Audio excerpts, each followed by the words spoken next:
Everyone, welcome back to our channel Shankari Bharanam. അപ്പോൾ നമ്മളൊരു പുതിയ വീഡിയോ ആയിട്ട് വന്നിരിക്കുകയാണ്. എല്ലാവർക്കും സുഖമാണെന്ന് വിശ്വസിക്കുന്നു. ഞങ്ങളിവിടെ അടിപൊളിയായിട്ടിരിക്കുന്നു, കുഴപ്പമൊന്നുമില്ല, ഹാപ്പി ആയിട്ടിരിക്കുകയാണ്. പിന്നെ ഞാൻ എൻ്റെ ലോങ് വീഡിയോ കുറേ നാൾക്ക് ശേഷം ഓണം വീഡിയോ ആണ് അപ്ലോഡ് ചെയ്തത്. ആ വീഡിയോയിൽ ഞാൻ പറഞ്ഞിട്ടുണ്ടായിരുന്നു ഞാനൊരു ലോങ് ബ്രേക്ക് എടുത്തിട്ടുണ്ടായിരുന്നു ലോങ് വീഡിയോസ് അപ്ലോഡ് ചെയ്യുന്നതിന്. അപ്പോൾ അതിൻ്റെ റീസൺസും കാര്യങ്ങളൊക്കെ ഞാൻ പുതിയൊരു വീഡിയോയിൽ പറയാമെന്നുള്ളത്. അപ്പോൾ ആ ഒരു എക്സ്പ്ലനേഷൻ വീഡിയോ ആണിത്. ഇത് ഞാൻ ഓണത്തിന് മുന്നേ അപ്ലോഡ് ചെയ്യണമെന്ന് വിചാരിച്ചിട്ട് ഞാൻ വീഡിയോ എല്ലാം എടുത്ത് എഡിറ്റ് ചെയ്ത് കഴിഞ്ഞതാണ്. പക്ഷേ ലെങ്ത്ത് കുറച്ച് കൂടിപ്പോയിട്ട് ഞാനതെല്ലാം ഡിലീറ്റ് ആക്കി കളഞ്ഞു. പിന്നെ എൻ്റെ ഫ്രണ്ട്സിൻ്റെ അടുത്തൊക്കെ ഇങ്ങനെ സജഷൻ ചോദിച്ചപ്പോൾ അവർ പറഞ്ഞു 2 പാർട്ടാക്കി ഇട്ടോളാൻ, പക്ഷെ എന്തായാലും അപ്ലോഡ് ചെയ്യണം എന്ന് പറഞ്ഞു. സോ ആ ഒരു എക്സ്പ്ലനേഷൻ വീഡിയോ ആണിത്.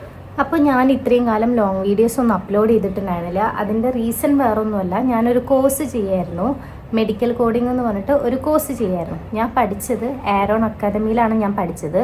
ആരോണിന് ഏകദേശം ഒരു 8 to 9 ബ്രാഞ്ചസ് കാര്യങ്ങളുണ്ട് കേരളത്തിൽ പല സ്ഥലത്തായിട്ട്.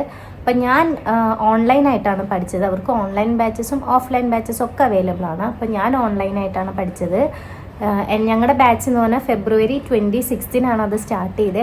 8 to 9:30 PM ബാച്ചായിരുന്നു ഞാൻ ഓപ്റ്റ് ചെയ്തിട്ടുണ്ടായിരുന്നു. കാരണം രാവിലെ നമുക്ക് എന്തെങ്കിലും കാര്യങ്ങളുണ്ടെങ്കിൽ അത് ചെയ്യാം, രാത്രി അപ്പോൾ നമുക്ക് ക്ലാസ്സിന് കയറാമല്ലോ.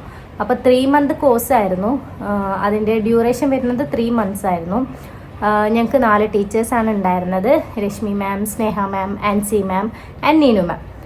ക്ലാസ്സുകളൊക്കെ അടിപൊളിയായിരുന്നു കേട്ടോ, മോശം പറയതല്ലോ. എല്ലാ ക്ലാസ്സും നല്ല അടിപൊളിയായിരുന്നു. ടീച്ചേഴ്സ് ആണെങ്കിലും നല്ല കമ്പനിയായിരുന്നു. പിന്നെ ഞങ്ങളുടെ ബാച്ചിൽ ഞങ്ങൾ 20 പേരാണ് ഉണ്ടായിരുന്നത്. ഞങ്ങളുടെ ഓൺലൈൻ ബാച്ചിൽ എല്ലാവർക്കും ഇത്രയും കാലം നമ്മൾ സ്കൂള് കോളേജിലൊക്കെ പഠിക്കുമ്പോൾ നമുക്ക് ഓഫ്ലൈനായിട്ടല്ലേ ഫ്രണ്ട്സ് ഉണ്ടാവുക. ഇത് എനിക്കൊരു 20 ഫ്രണ്ട്സിനെ, എനിക്ക് വിർച്വൽ ഫ്രണ്ട്സിനെ കിട്ടിയിട്ടുണ്ടായിരുന്നു. ക്ലാസ്സുകളും കാര്യങ്ങളൊക്കെ അടിപൊളിയായിരുന്നു കേട്ടോ.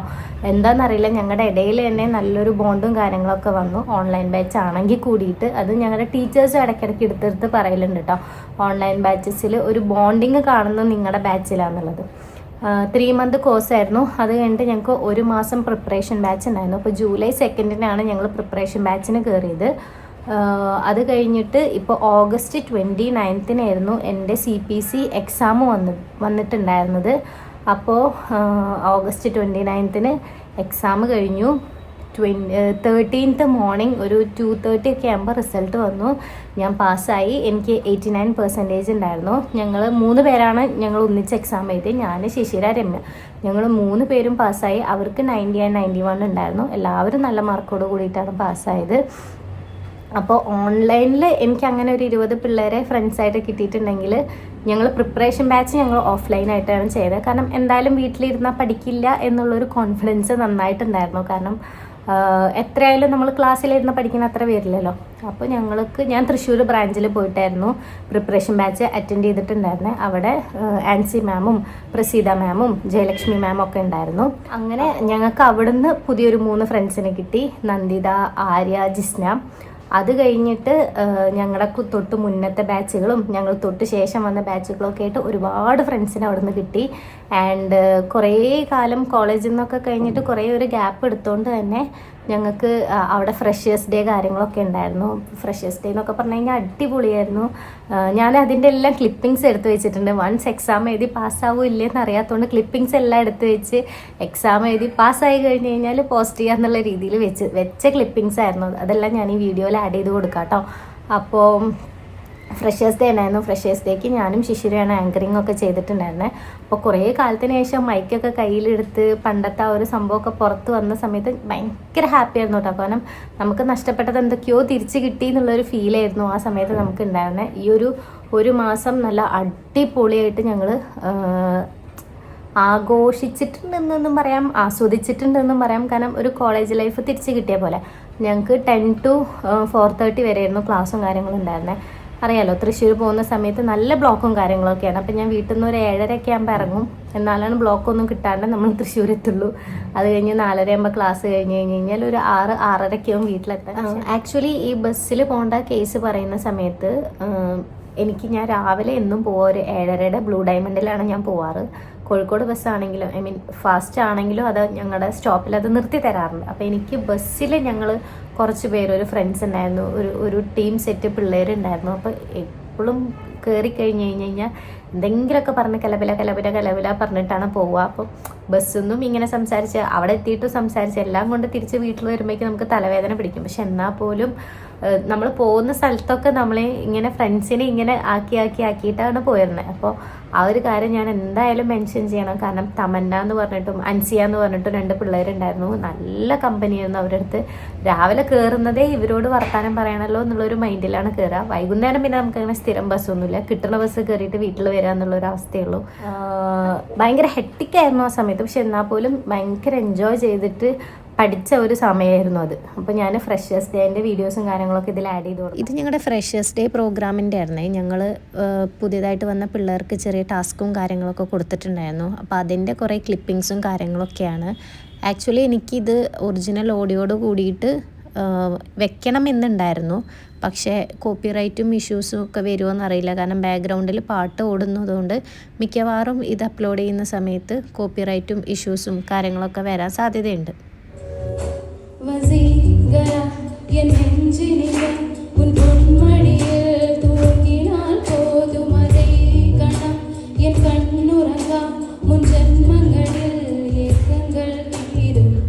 സംഭവം പറയാലോ, നമ്മുടെ ജൂനിയേഴ്സ് പിള്ളേഴ്സൊക്കെ അടിപൊളിയായിരുന്നു കേട്ടോ. എന്ത് കാര്യം പറഞ്ഞു കഴിഞ്ഞാലും ഒരു മടിയില്ലാണ്ട് അവർ അപ്പം തന്നെ നമുക്ക് ഫ്രഷേഴ്സ് ഡേയുടെ അന്ന് ചെയ്ത് തന്നിട്ടുണ്ടായിരുന്നു. ആൻഡ് ഇത് അവസാനം എല്ലാ പരിപാടിയുടെയും കലാശക്കൊട്ട് പോലെ ഉണ്ടായിരുന്ന നമ്മുടെ പാട്ട് വെച്ചിട്ടുള്ള ഒരു ഡാൻസും പരിപാടീസൊക്കെ ആയിരുന്നു. എന്താണ് ഫ്രഷേഴ്സ് ഡേ എല്ലാവരും അടിച്ചു പൊളിച്ചിട്ടുണ്ടായിരുന്നു.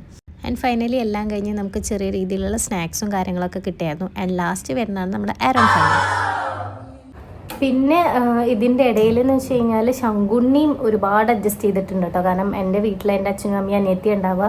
അപ്പോൾ അവരാണ് ഫുൾ ടൈം ഇവളുടെ കൂടെ ഉണ്ടാവാറ്. അപ്പോൾ ഒരു 10 മോക്ക് വരെയൊക്കെ ഞങ്ങൾ അത്യാവശ്യം നല്ല ഉഴപ്പും കാര്യങ്ങളൊക്കെ ആയിരുന്നു.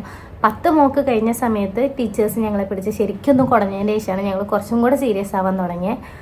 പിന്നെ കുഴപ്പമില്ലാത്ത രീതിയിൽ അങ്ങനെ പോയിട്ടോ.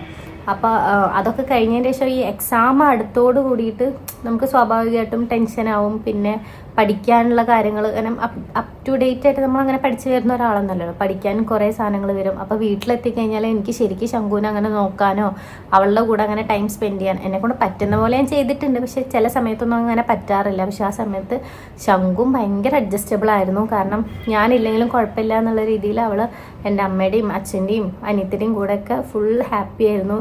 ഒരു ടൈം വെച്ചിട്ട് ഞാൻ വേണ്ട എന്നുള്ളൊരവസ്ഥയിൽ വരെ എത്തിയിട്ടുണ്ടായിരുന്നു അവൾ. പക്ഷെ എന്നാലും അവളും കുറേ അഡ്ജസ്റ്റ് ചെയ്തു. എൻ്റെ വീട്ടിൽ നിന്നാണെങ്കിലും അവരും നല്ല ഹെൽപ്പായിരുന്നു. ക്ലാസ്സിന് പോകേണ്ട സമയത്താണെങ്കിലും ശങ്കുവിനെ നോക്കേണ്ട സമയത്താണെങ്കിലും ഒക്കെ കേട്ടോ.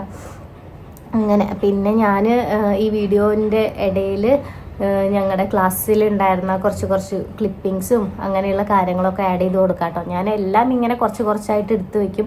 എന്നെങ്കിലും ഒരു ദിവസം ഇതൊരു വീഡിയോ ആയിട്ട് പുറത്ത് വരണമല്ലോ എന്ന് വിചാരിച്ചിട്ട് ഞാൻ അങ്ങനെ എടുത്തു വെച്ചതായിരുന്നു. ആക്ച്വലി ക്ലാസ്സിന് പോയി കഴിഞ്ഞ് കഴിഞ്ഞാൽ ക്യാമറ എടുത്തതെല്ലാം ക്യാപ്ചർ ചെയ്യാൻ ഞാൻ മറന്നു പോകാറുണ്ട്. പക്ഷേ ലാസ്റ്റിലോട്ട് എത്തുമ്പോഴാണ് ഓക്കെ നമ്മുടെ മെമ്മറീസിന് വേണ്ടിയിട്ട് എന്തെങ്കിലുമൊക്കെ എടുത്തു വെക്കേണ്ടേ എന്നുള്ളൊരു കാര്യം ഓർമ്മ വന്നിട്ട് ഞാൻ ഇടയിൽ എടുത്തു വെച്ചതായിരുന്നു. ഇതിൽ പലരും പെട്ടിട്ടൊന്നുമില്ല കേട്ടോ. അത് കഴിഞ്ഞിട്ട് ഓഗസ്റ്റ് 29-നായിരുന്നു ഞങ്ങൾ ഡേറ്റ് എടുത്തിട്ടുണ്ടായിരുന്നത്. 28-ന് ഞങ്ങൾ എന്ത് ചെയ്തു, കൊച്ചിയാണ് ഞങ്ങൾ സെൻറ്ററായിട്ട് എടുത്തിട്ടുണ്ടായിരുന്നത്. കൊച്ചിയിലോട്ട് വന്നു. ഇവിടെ ഒരു ഹോട്ടൽ ഫെദർ എന്ന് പറഞ്ഞിട്ട് ഒരു ഹോട്ടലിലാണ് ഞങ്ങൾ സ്റ്റേയും കാര്യങ്ങളൊക്കെ ചെയ്തത്. ഇവിടെ സൗത്ത് മെട്രോ സ്റ്റേഷൻ്റെ അടുത്ത് തന്നെ. അത് കഴിഞ്ഞിട്ട് എല്ലാവരും നല്ല എക്സാം ചൂടിലൊക്കെ ആവും. അപ്പോൾ എല്ലാവരും വന്നു കഴിഞ്ഞാൽ പഠിക്കുക അങ്ങനത്തെ ഒരു മൈൻഡിലാണ് വരിക. അപ്പോൾ ഞങ്ങൾ രാവിലെ ട്രെയിൻ കയറിയിട്ട് ഇങ്ങോട്ട് വന്നു. അപ്പോൾ ഹോട്ടലിൽ ഒരു ഉച്ചയാകുമ്പോൾ എത്തിയപ്പോൾ ഞങ്ങൾക്ക് അത്യാവശ്യം സമയവും കാര്യങ്ങളൊക്കെ ഉണ്ടായിരുന്നു. ഞങ്ങൾ കുറച്ച് നേരം പഠിച്ചു, കുറച്ച് നേരം കിടന്നുറങ്ങി. അത് കഴിഞ്ഞ് ഞങ്ങൾ ലുലു മോളിലൊന്ന് കറങ്ങാൻ പോയി. സംഭവം അതൊന്നും ഞങ്ങൾ ആരോടും പറഞ്ഞിട്ടുണ്ടായില്ല കേട്ടോ. കാരണം എക്സാമിന് വന്നിട്ട് അങ്ങനെ ലുലു മാളിലൊക്കെ പോയി എന്ന് പറഞ്ഞു കഴിഞ്ഞാൽ ആരെങ്കിലും കുറച്ച് അഹങ്കാരമായല്ലോ എന്ന് വിചാരിച്ചാലോ എന്ന് വെച്ചിട്ട് ഞങ്ങൾ ആരോടും പറഞ്ഞിട്ടുണ്ടായിരുന്നില്ല. പിന്നെ എക്സാം കഴിഞ്ഞ് പാസ്സായി റിസൾട്ടൊക്കെ വന്നതിൻ്റെ ശേഷം ഞങ്ങൾ ടീച്ചേഴ്സിൻ്റെ അടുത്തൊക്കെ എല്ലാവരും പറഞ്ഞു. അപ്പോൾ ടീച്ചേഴ്സ് തന്നെ ഞങ്ങളുടെ അടുത്ത് ചോദിച്ചു, നിങ്ങളെന്താ കറങ്ങാൻ പോയതാണോ എക്സാം എഴുതാൻ പോയതാണോ? കാരണം നമ്മൾ നമ്മുടെ മൈൻഡ് ഫ്രഷ് ആയിട്ട് വെച്ചാൽ മാത്രമല്ലേ നമ്മൾ പഠിച്ച കാര്യങ്ങളൊക്കെ ഓർമ്മയുണ്ടാവുള്ളൂ. നല്ല മെമ്മറബിൾ ആയിട്ടുള്ള കുറച്ച് ഡേയ്സ് ആയിരുന്നു അതെല്ലാം. രാത്രി ഒന്നിച്ചിരുന്ന് പഠിക്കുന്നതും ഫുഡ് കഴിക്കാൻ പോകുന്നതും ലുലു മോളിൽ കറങ്ങാൻ പോകുന്നതും ഒക്കെ നല്ല രസമായിരുന്നു. ഇതൊക്കെ എക്സാമിൻ്റെ തലേന്നത്തെയുള്ള കാര്യങ്ങളാട്ടോ. ഇതൊക്കെ ഞാൻ തന്നെ ക്യാപ്ചർ ചെയ്ത് വെച്ചതാണ്. കാരണം നമ്മുടെ ഒരു മെമ്മറീസിന് വേണ്ടിയിട്ട് ഞാൻ തന്നെ എടുത്തു വെച്ചതായിരുന്നു ആ സമയത്ത് ഞാൻ പഠിക്കുന്നതൊക്കെ. അങ്ങനെ ഇതെന്ന് പറഞ്ഞു കഴിഞ്ഞാൽ ഞങ്ങൾ നെക്സ്റ്റ് ഡേ 28-ന് ഞങ്ങൾ വൈകിട്ട് ലുലു മോളിൽ പോയിട്ടുണ്ടായിരുന്നു. അതിൻ്റെ കുറച്ച് ക്ലിപ്പിങ്സും കാര്യങ്ങളൊക്കെയാണ്. ഇതിൻ്റെ ഒരു ഡീറ്റെയിൽ വീഡിയോ ഞാൻ അപ്ലോഡ് ചെയ്യുന്നുണ്ട് കേട്ടോ. അപ്പം ഞാൻ വിശദമായിട്ട് പറയാം. പിന്നെ 13th പുലർച്ചെയാണ് ഞങ്ങൾക്ക് റിസൾട്ട് വരിക. ഒരു 2:30 ആയ സമയത്തായിരുന്നു ഞങ്ങൾക്ക് റിസൾട്ട് വന്നിട്ടുണ്ടായിരുന്നു കേട്ടോ. അപ്പോൾ തിരിച്ച് ഞാൻ ബസ്സിനാണ് എൻ്റെ വീട്ടിലോട്ട് പോയത് എറണാകുളത്ത് നിന്ന്. അപ്പോൾ വീട്ടിലെത്തിയ പാടെ നല്ല ക്ഷീണവും കാര്യങ്ങളൊക്കെ ഉണ്ടായിരുന്നു. ഞാൻ അന്ന് ഉറങ്ങില്ല എന്ന് വിചാരിച്ച ടെൻഷൻ കൊണ്ട്, പക്ഷെ എന്താണെന്നറിയില്ല, ക്ഷീണം കൊണ്ടാന്ന് തോന്നുന്നു ഞാൻ ഉറങ്ങിപ്പോയി. എന്നിട്ട് 2 മണിയാകുമ്പോൾ അലാറം വെച്ചിട്ട് എണീക്കൊക്കെ ചെയ്തത്. പിന്നെ ഇതിൻ്റെ ഇടയിൽ ഒരു വലിയൊരു സംഭവം ഉണ്ടായി, അത് ഞാൻ പറഞ്ഞുതരാം.